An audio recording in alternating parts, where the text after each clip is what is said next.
इंदौर के विजयनगर थाना क्षेत्र में बीते दिन मकान किराए पर लेने के बहाने एक महिला से घर में घुसकर लूट की गई थी, जिसका खुलासा करते हुए पुलिस ने इस मामले में आरोपी युवती और उसके साथी को गिरफ्तार कर लिया।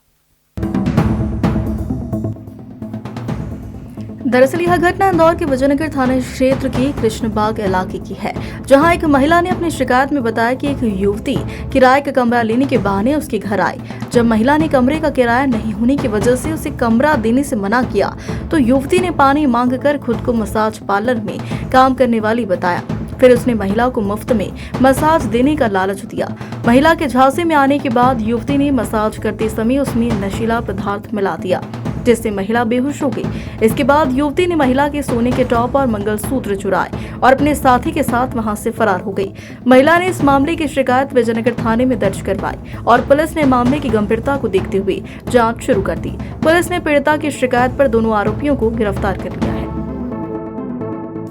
थाना विजयनगर के अंतर्गत 21 फरवरी को एक पीड़िता के द्वारा एक शिकायत दर्ज कराई गई थी कि जब वो अपने घर में थी तो एक अज्ञात महिला के द्वारा उसके घर में एक इंक्वायरी की गई कि वो एक कमरा किराए से चाहती है। कमरा किराए से देने की बातचीत के दौरान उसने घर से पानी भी पिया। साथ में उसने जो आरोपी थी अज्ञात, उसने ये अपने आप को बताया कि वो एक पार्लर में काम करती है और वो एक फ्री डेमो देने को तैयार है। चूँकि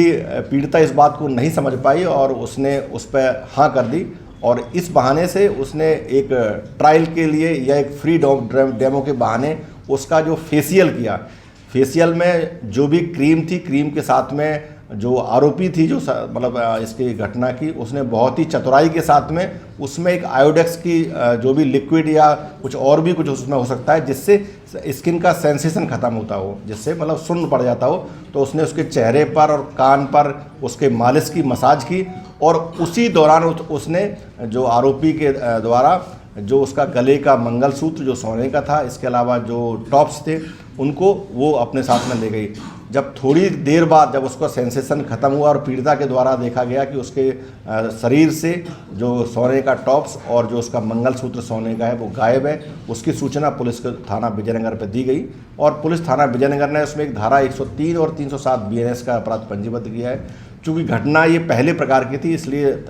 विजयनगर थाने के द्वारा उसमें एक टीम गठित की गई और इस घटना को गंभीरतापूर्वक लिया गया। काफ़ी इसमें CCTV फुटेज और अन्य इंटेलिजेंस जब इसमें कलेक्ट किया गया तो इसमें 2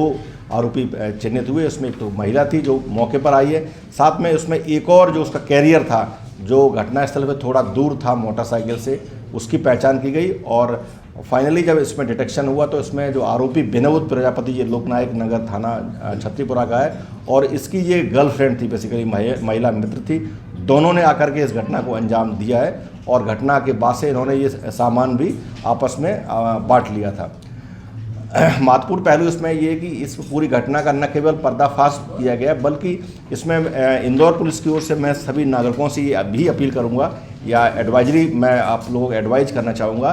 कि हम जब भी किसी ऑनलाइन सर्विसेज को अपने घर में किसी को बुलाते हैं सर्विस के नाम पर, चाहे वो किसी मसाज के नाम पर या अन्य कोई सर्विसेज, कई बार हेयर कट के नाम पर या वॉशरूम को साफ़ कराने को लेकर के या अन्य कोई भी डिलीवरी के बहाने हम अननोन पर्सन को बुलाते हैं, तो उसको घर में एंट्री करने से परहेज करें और साथ में अगर मान लो कोई आवश्यक ही है तो हम अगर उसकी एंट्री देते हैं तो अपने जो परिजन हैं, परिवार के अन्य लोग हैं, तभी उसको एंट्री दें। सुनसान और अकेले में अनजान व्यक्ति को घर में प्रवेश न दें। साथ में उसका कोई नंबर है, उसकी कोई फ़ोटोग्राफ्स हैं या कोई उसकी ID है तो ID उसकी ज़रूर मांगें और डिटेल उसके अपने पास में रखें। और जो कैमरे वगैरह भी है जो एंट्री और एग्जिट पे अपने घरों में जो भी आपका कॉलोनी निवास है वहाँ एंट्री एग्जिट पे कैमरा भी लगाएं और जो ऑथेंटिक है, जो प्रमाणिक सर्विसेज हैं, जो प्रमाणिक मतलब वेबसाइट है, जो प्रमाणिक ऐसे ऑर्गेनाइजेशन है, उन्हीं से हम इस प्रकार की सर्विसेज को लें। कई बार लालच में या फ्री में ऐसे अनजान लोगों से मतलब अपने आप को मतलब एक्सपोज ना करें, जिससे कई बार जान और माल पर भी बन सकती है। तो मैं इंदौर की जो लोग हैं या जो भी लोग जो श्रोता इसको सुन रहे हैं उनसे मैं ये अपील करूँगा कि आजकल ऑनलाइन सर्विसेज के माध्यम से जो लोग हमारे पास हमारे घर तक पहुँचते हैं उनसे मतलब सजग रहें और अपने आप को